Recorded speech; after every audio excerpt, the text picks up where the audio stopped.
Sir, आपसे कोई मिलने आया है।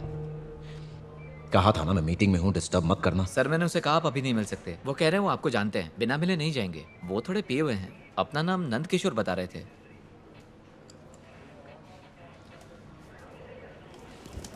कई साल पहले एक महान कवि ने ये 2 पंक्तियां मुझे सुनाई थी। मेरा पूरा दिल तेरा हो ना पाएगा मधुबाला, क्योंकि आधा दिल तो मेरा पहले ही ले गई मधुशाला। तुम्हें पता है कौन है ये वो इकलौता आदमी जिससे मेरे खून का रिश्ता है, मेरा भांजा। भांजे।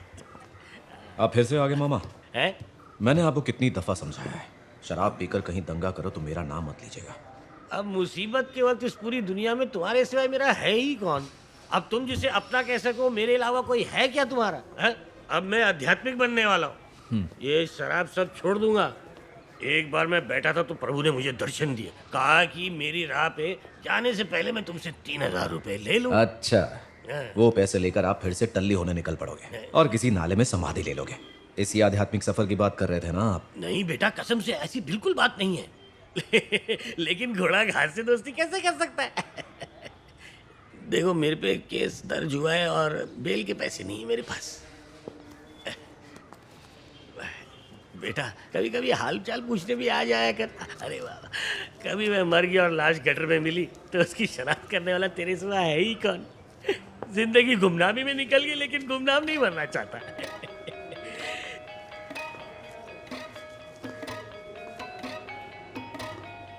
तू ही मेरा सहारा है, बिन दारू के मैं बेसहारा हूं।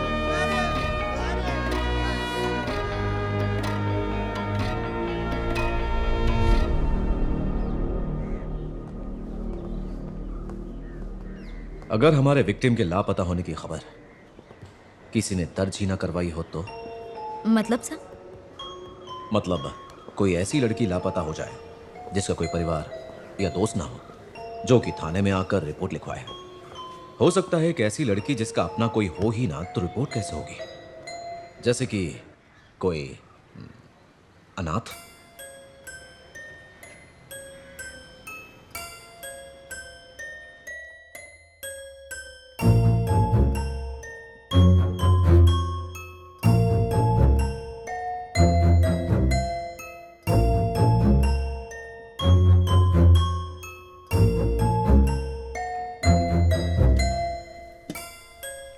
चीनू, वो गुड़िया को रखने की जगह है, उसे वहाँ से हटा दे। परी को गर्मी लग रही है और बाकी खिलौने के साथ उसे रहना अच्छा नहीं लगता, है ना मेरी परी? तू और तेरी परी। गुड़िया मेरी प्यारी प्यारी गुड़िया, चलो हम खाए चॉकलेट और आइसक्रीम।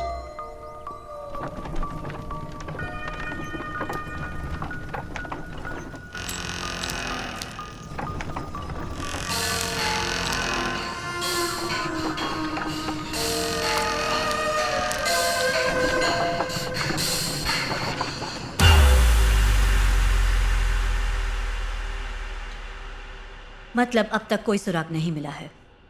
हमने मिसिंग केसेस की एक लिस्ट बनाई है मैडम।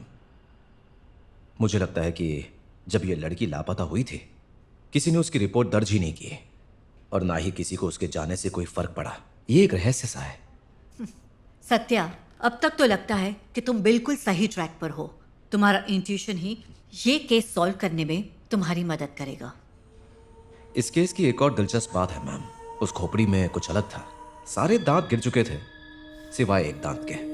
पता नहीं, जैसे वो एक दांत बाकियों से बहुत ही ज्यादा अलग था। अगर लाश काफी वक्त के लिए पानी में पड़ी हो तो सारे दांत निकल ही जाते हैं, और जो दांत नहीं निकलते हैं मतलब वो दांत नकली दांत होते हैं। अगर हमें डिटेल में जानकारी चाहिए तो इस केस में ओडोंटोलॉजी की मदद लेनी पड़ेगी। हाँ, ये कर सकते हैं। मैडम, एक ओडोंटोलॉजिस्ट को मैं जानती हूँ, चेन्नई के बहुत बड़े डॉक्टर हैं, डॉक्टर आनंद पद्मनाभन। हाँ तो ठीक है, उन्हें आज ही कांटेक्ट करो। मैम, अच्छा रहेगा अगर मैं उनसे खुद ही जाकर मिलूं। ये तो और भी अच्छा है। तो अब डॉक्टर आनंद ही ये गुत्थी सुलझा सकते हैं। तो अब पता चलेगा कि ये गुमनाम लड़की जिसकी क्रूर हत्या हुई है वो आखिर कौन है। इन्हें ठीक से नहीं रखोगी तो अगली बार से क्रेयॉन्स नहीं लाऊंगी। हाँ चिनू, सब खराब कर देती।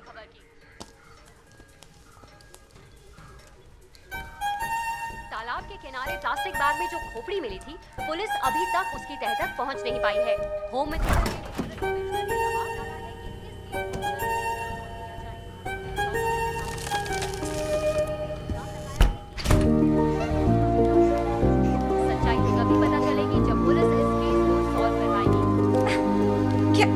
रही हो चिनू? तुम हमेशा डांटती रहती हो इसलिए। कैसा लगा ठंडा ठंडा बर्फ?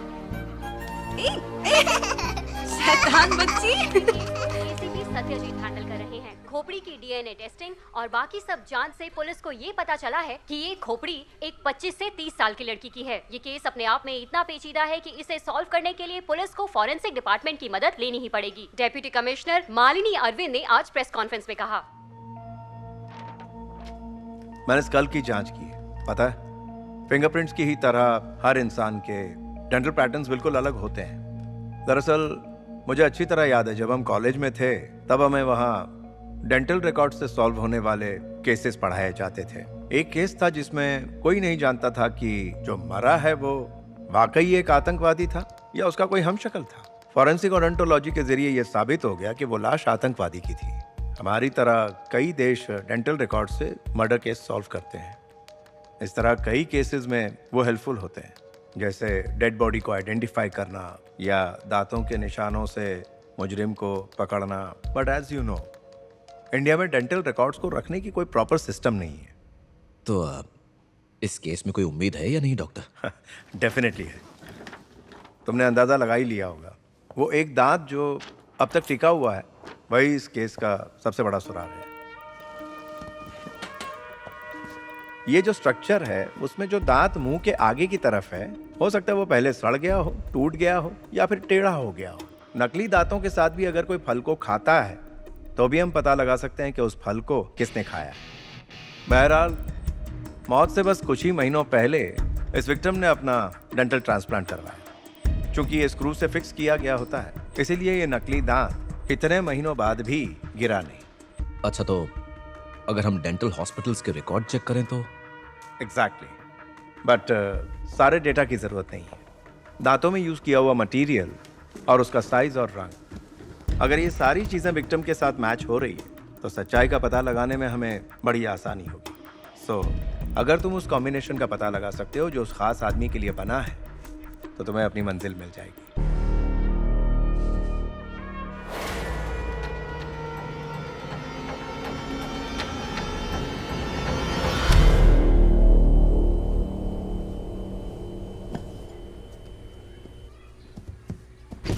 चिनू, मैंने तुम्हें कितनी बार कहा है कोई भी चीज खाने के बाद वापस फ्रिज में नहीं रखने की।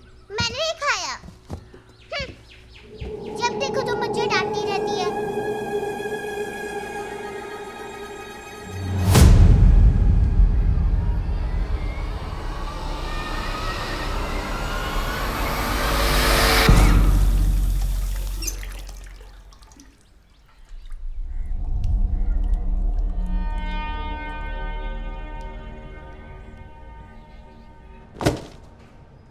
सत्ताईस डेंटल हॉस्पिटल्स हैं और इन हॉस्पिटल्स तक नकली दांत और दूसरी चीजें पहुंचाने वाली 13 डेंटल लैब्स।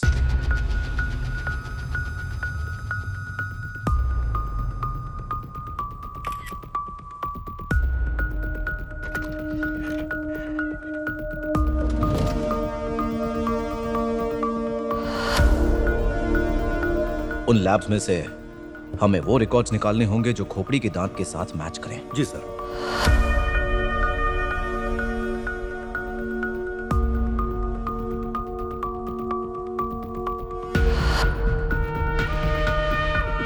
उस लिस्ट के हर पेशेंट को हमें कांटेक्ट करना होगा।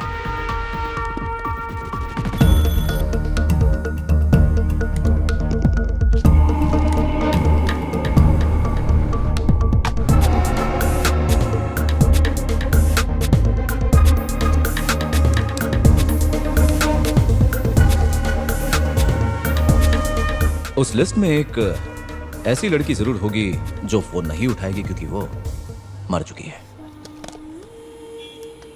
सुनना, क्या कभी तुम्हें ऐसा लगा है कि हमें शायद दिखाई ना दे पर ऐसी शक्तियाँ हमारे आसपास मौजूद होती है? मतलब भूत, पिशाच और आत्माएं, ये सब क्या सोच रही हो आजकल? वो क्या है मैं नहीं जानती, लेकिन जिस घर में अभी रह रही हूँ ऐसा लगता है कि हमारे अलावा वहाँ कोई और भी है। एक दिन मुझे सिंक में बालों का गुच्छा मिला। एक कुत्ता घर में घुसा है। बर्फ के अंदर जमी हुई मकड़ी मिली। मेरे पूरे कमरे में पानी भर गया था। एक आधा खाया हुआ सेब मिला। मेरी गर्दन पे भी अजीब सा निशान था।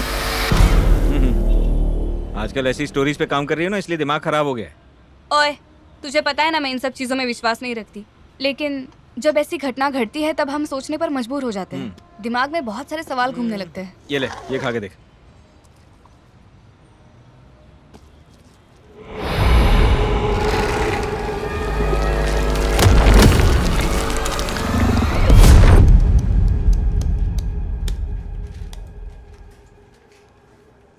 हम ऐसे किस्सों को अक्सर बेबुनियाद या मनगढ़ंत मानते हैं जब तक वो हमारे साथ नहीं होते, लेकिन जब हमें भी एहसास होने लगता है, हमारी समझ और लॉजिक दोनों डगमगाने लगते हैं। वो बीच के पास एक औरत रहती है ना, जो आत्माओं और प्रेतों से बात करती है। याद है तुमने उससे इंटरव्यू के लिए पूछा था और उसने मना कर दिया था? तुम ज़ारा की बात कर रहे हो? हाँ वही। चले फिर से ट्राई करें। ऐसी भूतिया जगहों पे वो जाके आत्माओं से बात करके वो पता लगाते हैं ना कि आत्माएं हैं कि नहीं। उसे क्या कहते हैं? स्क्राइंग? हाँ, स्क्राइंग।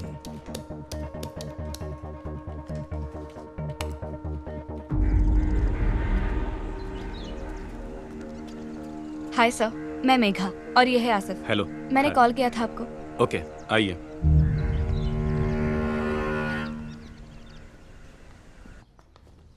ज़ारा ज़्यादा लोगों से मिलती नहीं है, पर आपसे मिलने के लिए वो राज़ी हो गई। आप यहीं रुकिए, मैं उसको बता कर आता हूँ। ओके।